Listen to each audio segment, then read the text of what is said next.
नमस्कार। आज का सवाल सीधा और थोड़ा विवादास्पद है। सवाल ये है कि क्या हिंदू बीफ खा सकते हैं? अब ये एक ऐसा सवाल है जो आजकल भारत में सिर्फ खाने पीने का नहीं, बल्कि भावनाओं और राजनीति का एक बड़ा मुद्दा बन गया है।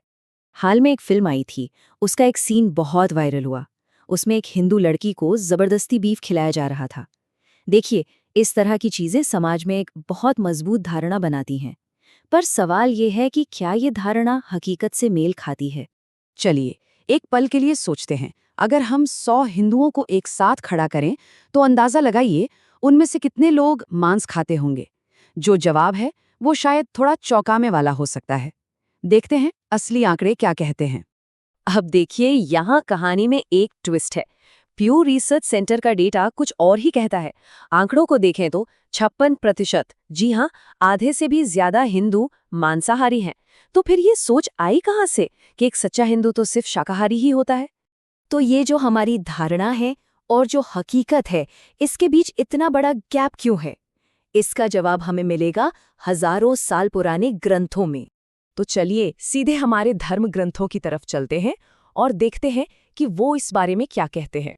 महाभारत में तो एक बहुत ही दिलचस्प बात मिलती है।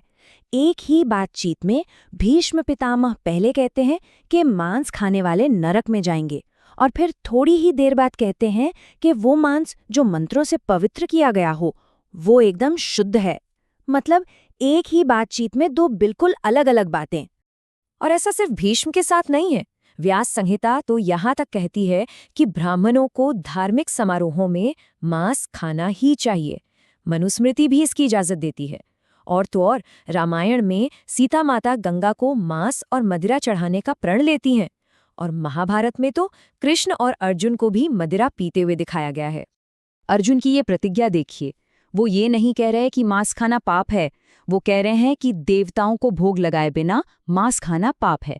मतलब साफ है, उस जमाने में मांस खाना एक आम बात थी, बस उसे रिचुअल्स यानी अनुष्ठानों से जोड़ दिया गया था। तो सवाल ये है कि अगर पुराने जमाने में मांस खाना इतना आम था, तो फिर ये सब बदला कब और क्यों? इसकी कहानी शुरू होती है लगभग 5वीं सदी ईसा पूर्व से, जब जैन और बौद्ध धर्म का प्रभाव बढ़ने लगा। इन दोनों धर्मों ने अहिंसा पर बहुत जोर दिया। तो इसके जवाब में कुछ उच्च जाति के हिंदुओं ने, खासतौर पर ब्राह्मणों और व्यापारियों ने, शाकाहारी बनना शुरू कर दिया। ये उनके लिए एक तरह से नैतिक रूप से बेहतर होने और अपनी आर्थिक हैसियत दिखाने का जरिया बन गया। अब देखिए, इस बदलाव के सामाजिक असर कितने गहरे थे, ये डॉक्टर B.R. अम्बेडकर ने समझाया। उन्होंने लिखा कि खाने को लेकर समाज में 2 दीवारें खड़ी हो गईं, और जो दूसरी दीवार थी, यानी बीफ खाने वाले और न खाने वालों के बीच की, उसी ने अछूतों को समाज के बिल्कुल किनारे पर धकेल दिया। तो ये जो इतिहास में बंटवारा हुआ, वो आज की सच्चाई में कैसा दिखता है? प्यू रिसर्च का सर्वे बताता है कि जहां 92% जैन शाकाहारी हैं, वहीं हिंदुओं में ये आंकड़ा सिर्फ 44% है। इससे जैन धर्म का वो ऐतिहासिक असर साफ दिखता है, जो हमेशा से अहिंसा और शाकाहार की बात करता आया है। और डॉक्टर अंबेडकर ने जो कहा था, वो आज भी आंकड़ों में साफ साफ दिखता है।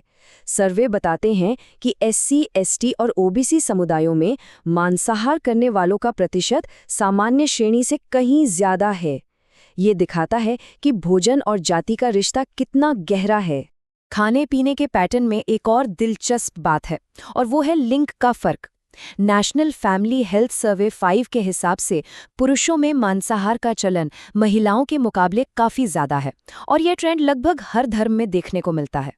अब आते हैं इस पूरी पहेली के आखिरी और शायद सबसे विस्फोटक हिस्से पर, भोजन और राजनीति। साल 2017 में केरल का ये मामला देखिए। बीजेपी के एक उम्मीदवार ने वादा किया कि अगर लोग उन्हें वोट देंगे तो वो अच्छी क्वालिटी का बीफ मुहैया करवाएंगे। मतलब ये बीफ के मुद्दे पर राजनीतिक दोहरेपन का एक सीधा साधा उदाहरण है। और ये कोई एक अकेली घटना नहीं है। बीजेपी के घोषणा पत्रों में ये दोहरा रवैया साफ दिखता है। उत्तर भारत में वो गोहत्या पर बैन की बात करते हैं, लेकिन केरल और नॉर्थ ईस्ट के घोषणा पत्रों में इस बात का कोई जिक्र तक नहीं होता। इससे साफ पता चलता है कि मुद्दा अक्सर वोटों का होता है, धार्मिक आस्था का नहीं। कमाल की बात तो ये है कि नॉर्थ ईस्ट में बीफ खाने को सही ठहराने के लिए एक बीजेपी प्रवक्ता ने ये तक कह दिया कि वहां जो खाया जाता है वो गाय नहीं बल्कि मिथुन नाम का एक जानवर है। ये राजनीतिक दांवपेच का एक क्लासिक उदाहरण है। तो इन सब बातों के बाद हम आखिर कहाँ पहुँचते हैं? शायद ये पूरी बहस धर्म या आस्था से ज्यादा व्यक्तिगत पसंद के बारे में होनी चाहिए। हिंदू धर्म में कितनी ज्यादा विविधता है, ये इन दो उदाहरणों से समझा जा सकता है।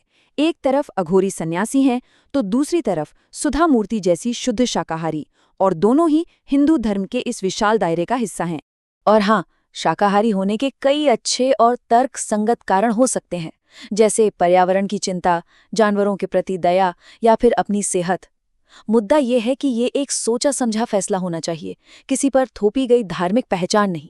तो आखिर में ये सवाल सोचने लायक है, किसी की थाली में जो खाना है, क्या वो सच में उसकी आस्था को बताता है, या फिर उसके पीछे भूगोल, अर्थव्यवस्था, जाति और राजनीति जैसी कई और उलझी हुई वजहें हैं।